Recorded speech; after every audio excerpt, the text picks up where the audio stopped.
Here we go. CIS 125, and this is from 923. And what we did was we're going to talk a little bit here about iteration, and then we'll show you a slide where we gave an example for the students to do, and what I posted is just a couple of those examples. So let's get started talking about iteration. Iteration, we're talking about a leading decision, do while, end do, and then we indent. Now in some languages this is irrelevant, the indent here, but in Python that's how it determines the difference between the while, and we've got a conditional, and where it ends. Okay, everything indented is inside the loop, so it'll keep going up here as long as that's true until it becomes false, and then it continues here in the program. So it manages it by that indent.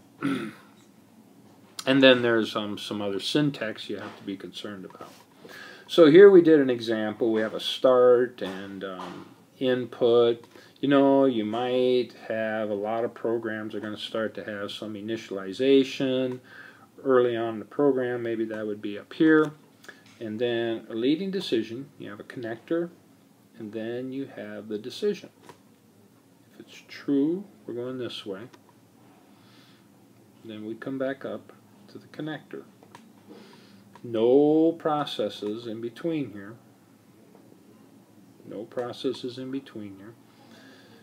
And true direction. Once this condition here becomes false, then we can go somewhere else in the program.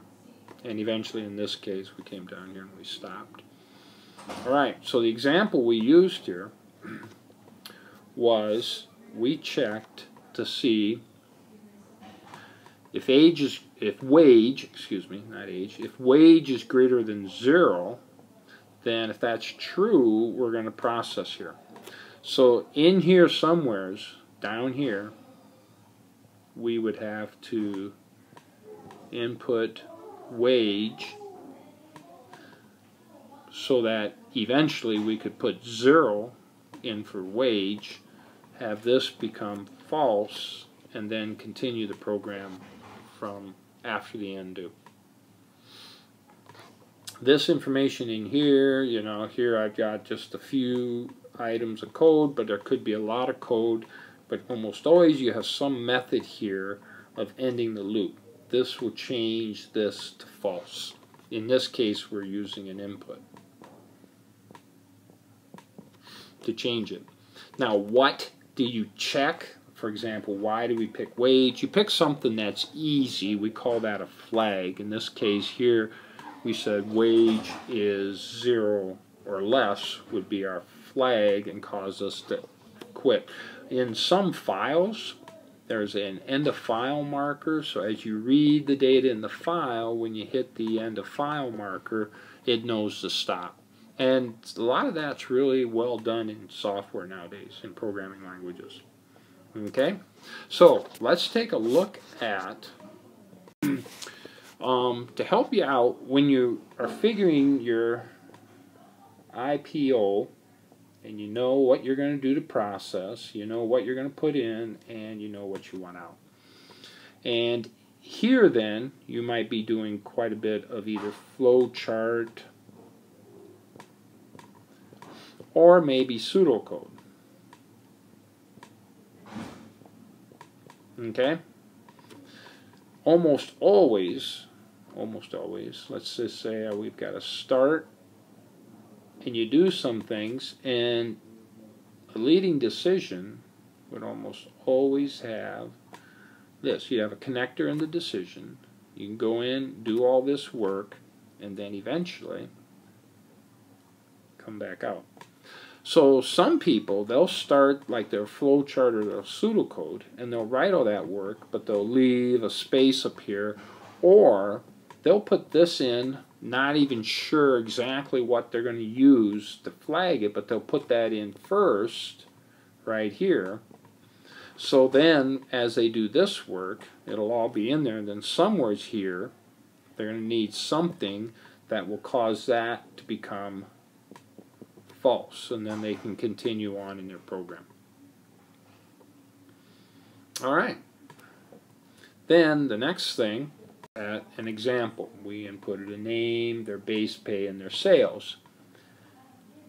Sales over 1,000 or equal to. So more or less, if it's 1,000 or more, they get 10% commission on their sales. If it's under 1,000, they get 7% on their sales. We want to output their name and their pay. So in this case, we're just interested in the conditional structure. Go this way if it's one, go this way if it's another. Okay? So we're not looping, we're just calculating this out. So somewheres, you know, you would input their sales, and then you could say if the sales, and then there's a couple ways you can do this. If it's less than 1,000, then you could calculate here, if that's true. If it's false, then you could calculate over here. If you were concerned about, you know, that I might want to change that, you could actually put that in an initialization box earlier in the code. You could set some items up earlier in the code. A couple different ways you can manage this. Remember, you're going to calculate and store. You're going to calculate and store. And however you're doing it, it always has to come back together. So let's look at a couple examples. Here they start, I'm not real sure this, but here they input it. We're going to input the name,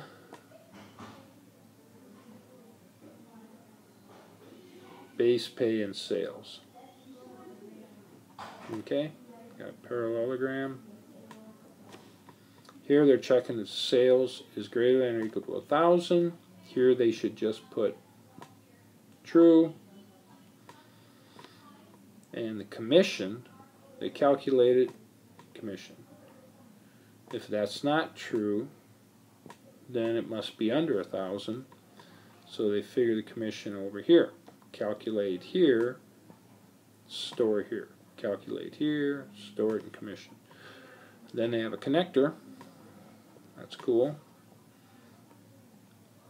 They take the base pay plus the commission, store that in the total pay, and then they can print out total pay and name. So the only other thing here, they could clarify all their variables with a clear legend, you know, indicating what is exactly what, so there's no confusion in putting together the code. We'll look at one more. Here they initialize, they set.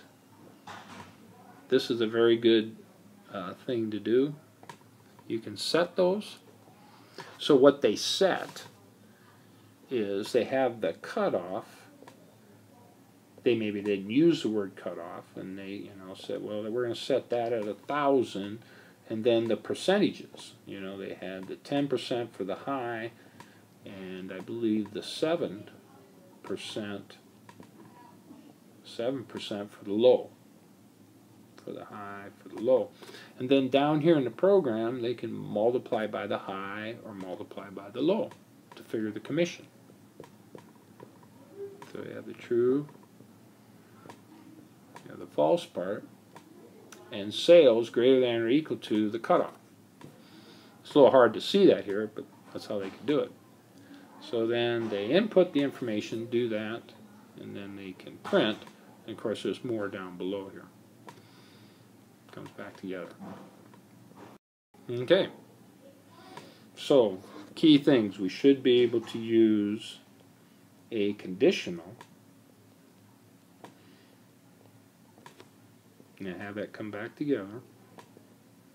And now also we should be able to set up a leading decision where we go in, we do the work, come back up, and then eventually we come out. if, we have some conditional then, and then we have the true part, else, and then we have the false part.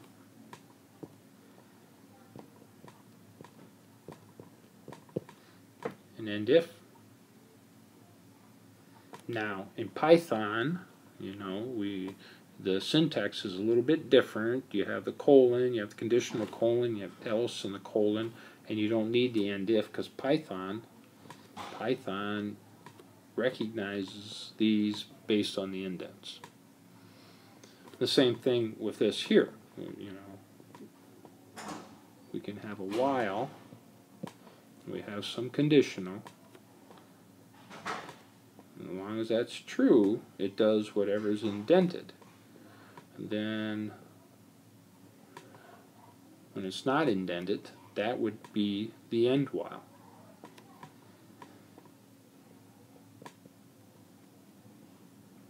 Or some people say the end do and they go a do while. Alright, and that's it.